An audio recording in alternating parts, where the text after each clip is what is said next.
It's August 6th, 2020. I'm Gabriel Huddleston, and this is Where the Battle Runs Thick. Today, I want to talk about the recent hydroxychloroquine fiasco and why it matters and should be important to all of us. For historical background, if you're not familiar with what went on as far as hydroxychloroquine is concerned, there was recently a press conference by the so-called Frontline Doctors of America. It's a group of doctors that got together and wanted to get out a message which was largely contrary to the established narrative regarding COVID-19, its dangers, the proper way to combat it, the need to keep everything shut down, and probably the most controversial part of the video was one of the doctors made a very strong affirmation of hydroxychloroquine as not only a potential treatment, but actually as a cure for COVID-19. That video came out, it went viral, it was shared all over the place, and then, after being shared all over the place, it began to be censored very heavily and taken down and marked false by fact checkers. Donald Trump Jr.'s Twitter account was suspended for a period of time because he retweeted or somehow shared the link to that video, etc. The response was dramatic, and the shutdown of the video was pretty far and wide, pretty broad and sweeping.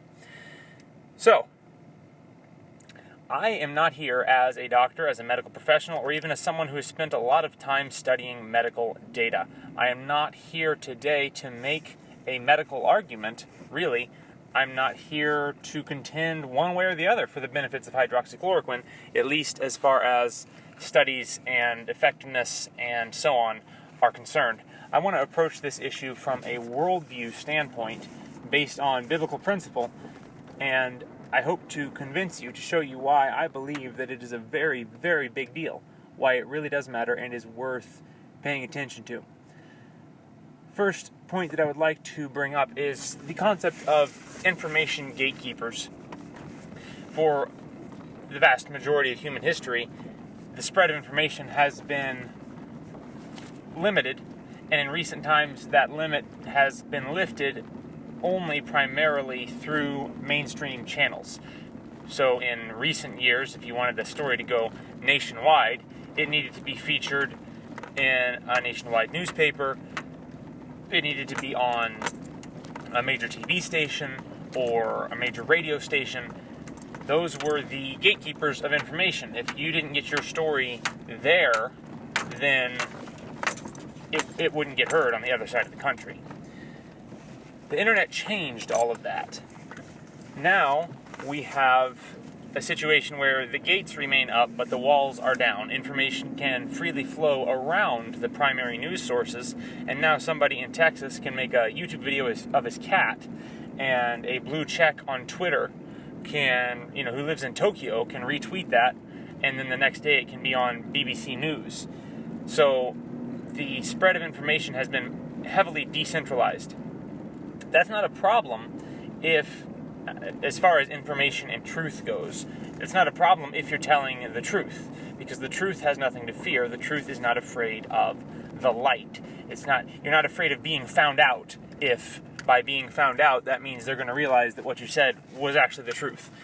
So you're not afraid of a competing story if the competing story is a lie. However, if you want to prop up a narrative which is convenient or perhaps even straight up false, that can present a problem, because now the gatekeepers cannot prevent the truth from getting out. If someone else happens to find out something that the gatekeepers are keeping hush-hush, they can share it around.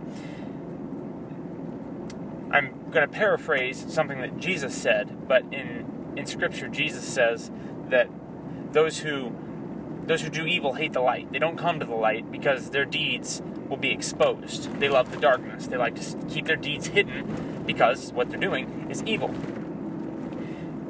So we have this principle that if you're doing evil, if you're maintaining a lie, it's rather obvious you don't want the truth to get out. You have to hide from the truth, and more than that, in a situation with information spread, you have to actually prevent the spread of anything that might call your lie into question. Well, that's important in a situation like we're in today, where lies are being exalted on all sides. A controlling narrative, a monolithic zeitgeist is being presented and preserved by a faithful media.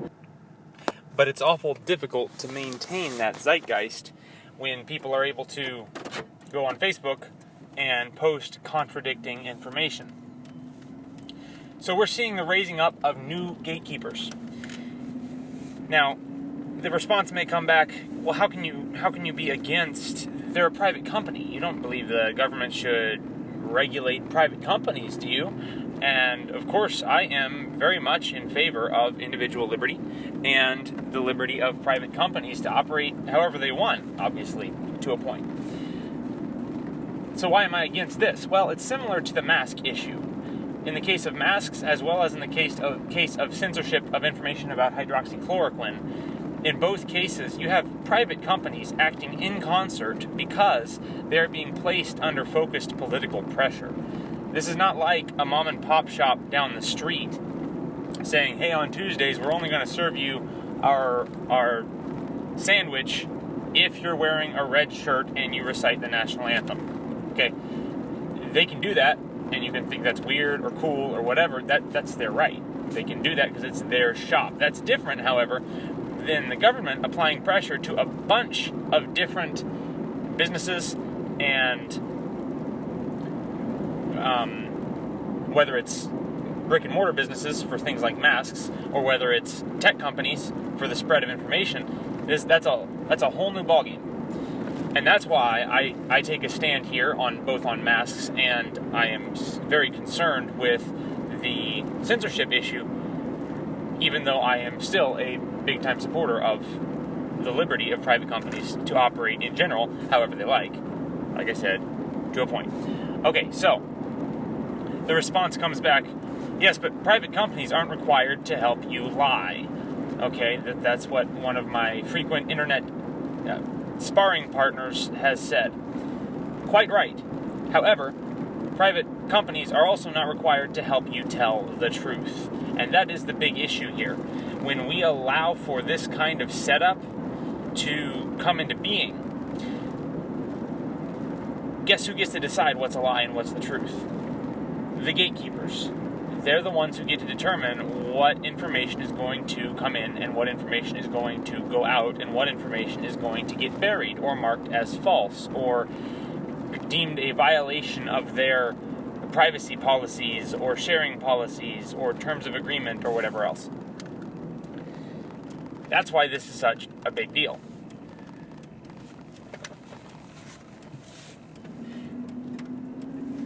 And that's why this should be concerning to all of us. Okay, so the next point. When it comes to the hydroxychloroquine video, the truth has nothing to fear. The first to plead his case seems just until another comes and examines him, which means we should all be in favor of allowing for that kind of examination, especially on an issue which is scientific. It is medical. The retort comes back, what are you? Are you a subjectivist? Do you not believe in objective truth? You say the gatekeepers determine what is true and what is a lie. Well, no. Obviously, I believe there is a reality, and reality is that which conforms to God's reality, God's character, God's nature, and the real world that He has made. But that said, people are sinful, and people with power are sinful people with power. And if you grant them power to control which narratives are allowed, even if you happen to like the narrative that they are currently promoting, you got to be careful, because they're not readily going to give that power back. And that is a major issue here. So once we have gone down that road, it's going to be a very hard road to come back on. The truth has nothing to fear, but the lies are always, or the liars are always trying to silence the truth.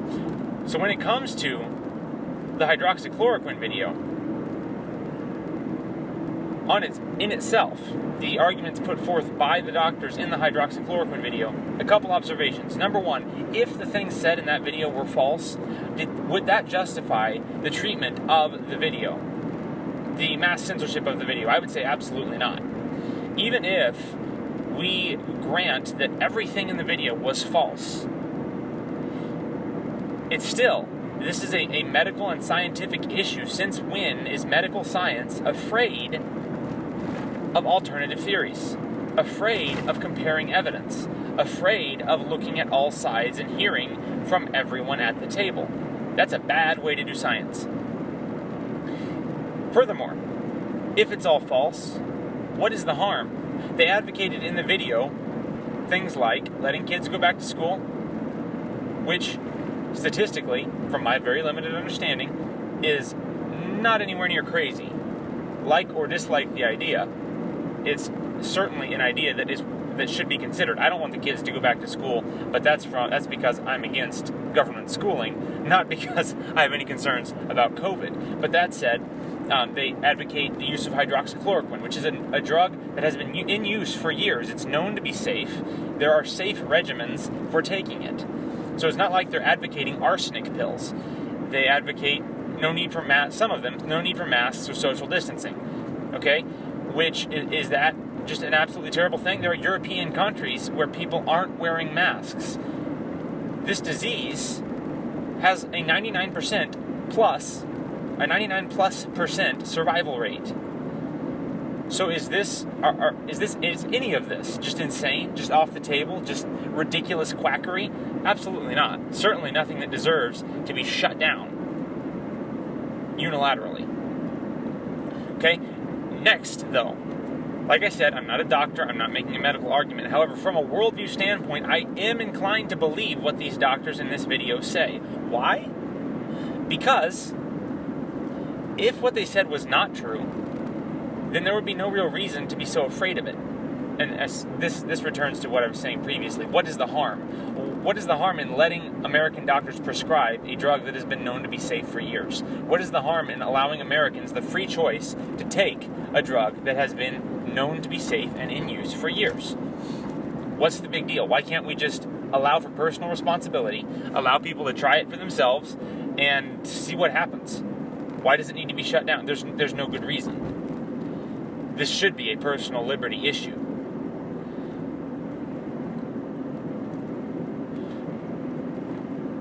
So why do I believe these doctors? Well, I'm inclined to believe these doctors, number one, because the response has been so draconian instead of allowing for the truth and the light to just work its way through. Because at the end of the day, if hydroxychloroquine didn't work, people would take it, and then they wouldn't get better, and then we would know, okay, I guess it didn't work. Okay, well, good to know. Yay, science, right? So what's the harm? But also, I'm inclined to believe them because if what they were saying is false, the response should be straightforward.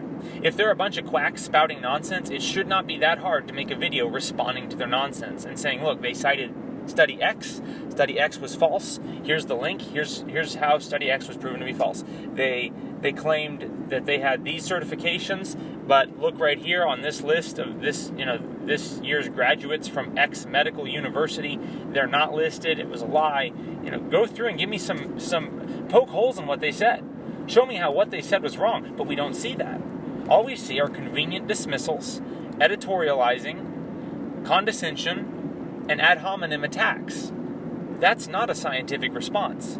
That does not disprove anything that they said. And the lack of ability to give me a scientific response as to why what they said was actually... I don't mean the other theory. I understand. You have a separate theory. Fine. Okay, so bring both theories to the table and let's examine them both. But to dismiss them out of hand without being able to point to false credentials, false studies, anything, that raises my eyebrows. That's another reason I'm inclined to believe them. Number three, I'm inclined to believe them because when it comes to credibility, the established narrative has lost any credibility that it might have had at one time. The established narrative has clearly revealed itself to be a political billy club. When COVID is said to not be a danger at Black Lives Matter rallies, but you better not go to a Trump rally or a lockdown protest because that's going to spread it like wildfire, when the predictions of death are through the roof and then that kind of death just straight up doesn't happen. when there are news reports and criticism of only Republicans for doing X, and those same standards are not applied to Democrats, time and time again, this stuff has been shown to be political. In March, masks didn't help. Now, everybody had better wear masks or they hate grandma. This kind of double standard stuff is clear. It's obvious. Something's up. I may not be a doctor, but I have a nose and I can smell that something is rotten in the state of Denmark. And so I am inclined to believe the frontline doctor's video simply from a worldview standpoint. At any rate, we should be able to give it medical consideration. At the end of the day, the point that I really want to stress is that this isn't really about COVID at all. This is about the control of information. And this is why it is so important for us to pay attention to what is going on with things like this frontline doctor's video. As Christians, we serve Jesus Christ, and He is the way and the truth and the life, and He has come to testify to the truth. So any assault on truth should be concerning to us. Any restriction on the ability to speak the truth should be concerning to us. The gospel is the truth. We need to preserve our ability to speak the truth in every area for a variety of biblical reasons and biblical principles. But it is a gospel issue. It is a scriptural and biblical issue. Why? Well, because for simple reasons like, is it loving to people to make sure that they have access to a drug that could cure them of COVID? Yes, absolutely. That would be a part of loving our neighbor. Is it loving our neighbor to make sure that they are able to continue to exercise their First Amendment rights? Yes, that is a form of loving our neighbor. That is a form of the righteous standing against the wicked. There are biblical precepts and reasons for why we should take a stand here. But let's also be honest. This is not going to be the first thing that is fact-checked false. If the hydroxychloroquine study is buried as medical misinformation, and all the social media companies back up the mainstream media narrative and take down any counter narratives, do we really think that's going to be the last one? The people who would seek to get you fined or even thrown in jail because you won't use X preferred pronoun, do you really think they would hesitate to get your Twitter account taken down for the same crime? Not at all. The same gates that were built to restrict COVID misinformation will be used to restrict racial misinformation or historical misinformation or heteronormative misinformation. It'll be used to restrict all sorts of speech that is seen as hate speech. And that should be deeply concerning to all of us as Christians. If we are concerned about being able to continue to proclaim the whole counsel of God, then we should be very wary of a mindset that is just okay with, in this instance, just this instance, just in this one instance, it's okay for the censorship of anything that doesn't agree with the mainstream narrative. Are we really that naive? Do we really think this won't be used down the road to control the narrative on quote-unquote reproductive health or women's rights or trans rights or anything else, any of these other new rights that are coming out and being invented? I think we would be naive to believe so. The prudent sees evil and hides himself, but the naive go on and are punished for it. Let's not be naive. We need to take a stand for the truth. This is far bigger than simply a debate about a certain drug.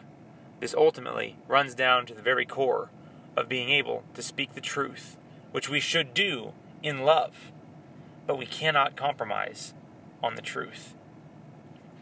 Until next time, I'm Gabriel Huddleston, and this is Where the Battle Runs Thick.